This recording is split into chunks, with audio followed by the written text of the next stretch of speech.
continuamos en Argumentos. Gracias por estar en sintonía. Les recordamos nuestras redes sociales, @argumentosgb.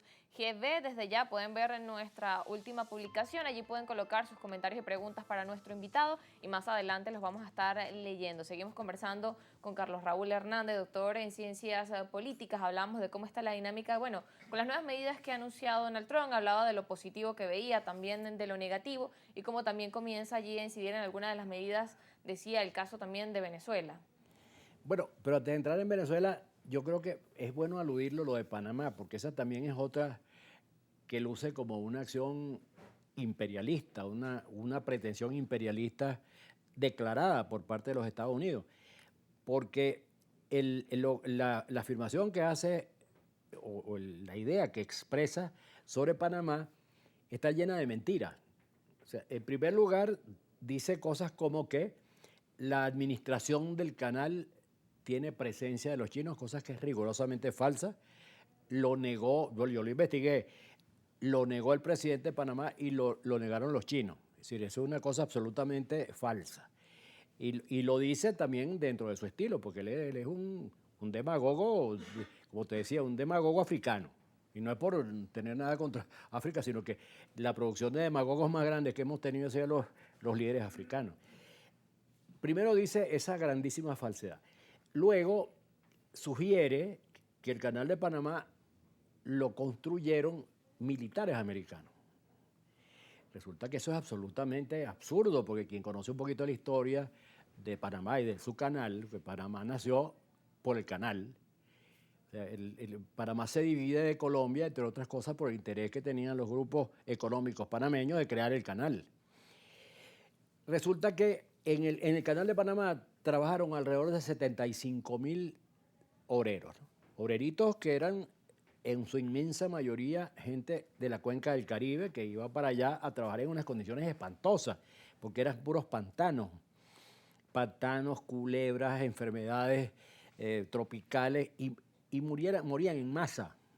Murieron alrededor de 25.000 trabajadores ahí. Una A tal, cifra a tal, importante de pérdidas. a tal extremo que la empresa, que era una empresa norteamericana, sí, después de que Francia intentó hacerlo, no pudo, se rindió y vendió los derechos a los norteamericanos.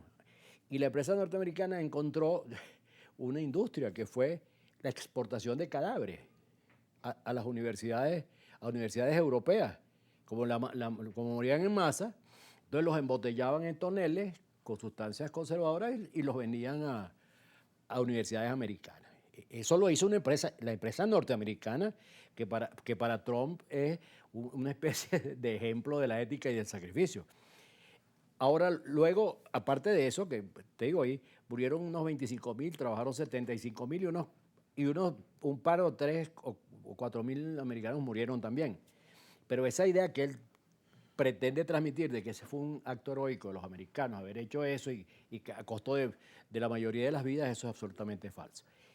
Y luego que, desgraciadamente, el derecho internacional ya no está de moda.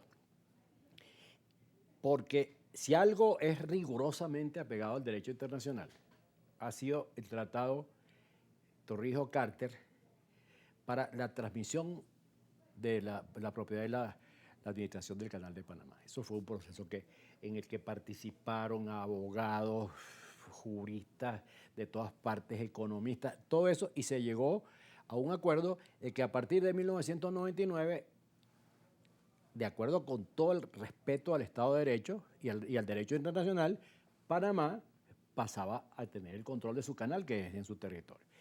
Entonces, eso que dice Trump, que además no aclara cómo se va a apoderar del canal, tendría que ser por medio de una invasión.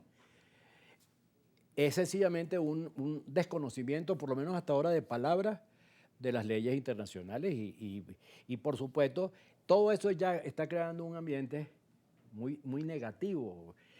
Hay mucha convulsión alrededor hay muchas expectativas no tan buenas alrededor de lo que él va a hacer. Y luego que, mira, los Estados Unidos estaban, en los años 80, los Estados Unidos estaban hundidos, estaba convirtiendo en un gran país subdesarrollado. Es decir, con desempleo en masa, 17%, 15% de inflación. Era un país del tercer mundo. sacudido por conflictos, por delincuencia. La delincuencia en las calles era terrible. Resulta que la industria norteamericana había envejecido frente a la competencia japonesa. La base de la industria norteamericana era el automóvil, la producción de automóviles, la producción mundial de automóviles. Pues bien, los automóviles americanos estaban perdiendo el mercado aceleradamente porque eran unos armatostes de 4 metros de alto consumo de gasolina, y los japoneses inventaron los carros con materiales que no era el acero, nuevos materiales, con bajísimo consumo de gasolina, además con comodidades, aparatos de sonido, etc. Y la industria automotriz norteamericana comenzó a decaer y a quebrar, quebraron empresas.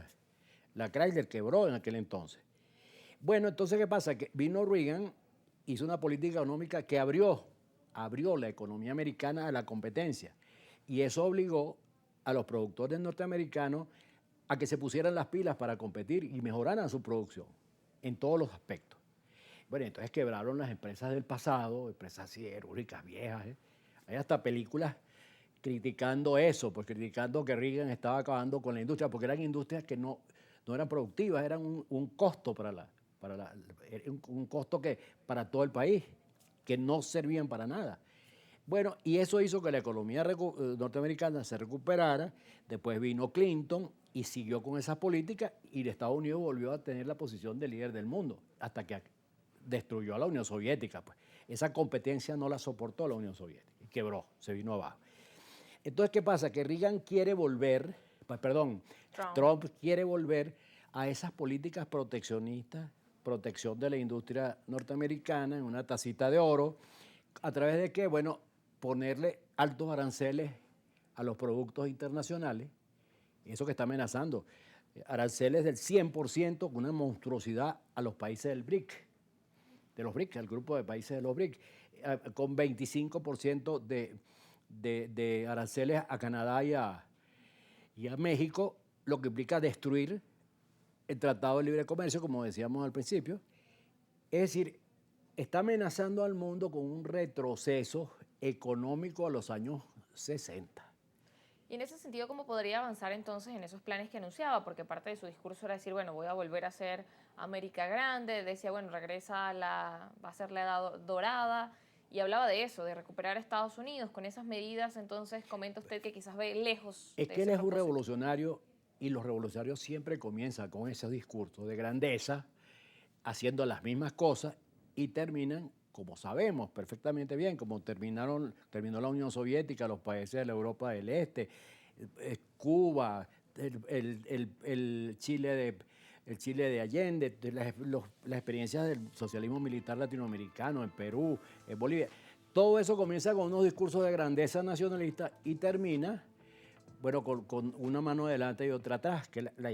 Ahora, a mí lo que me preocupa del señor Trump es que se comporta como un tercermundista que preside a la primera potencia del mundo. O sea, Estados Unidos tienen hoy a un presidente que da la impresión de ser tercermundista. Bien, nos corresponde ir a la pausa, pero al regreso seguimos conversando con el doctor Carlos Raúl Hernández. Ya venimos.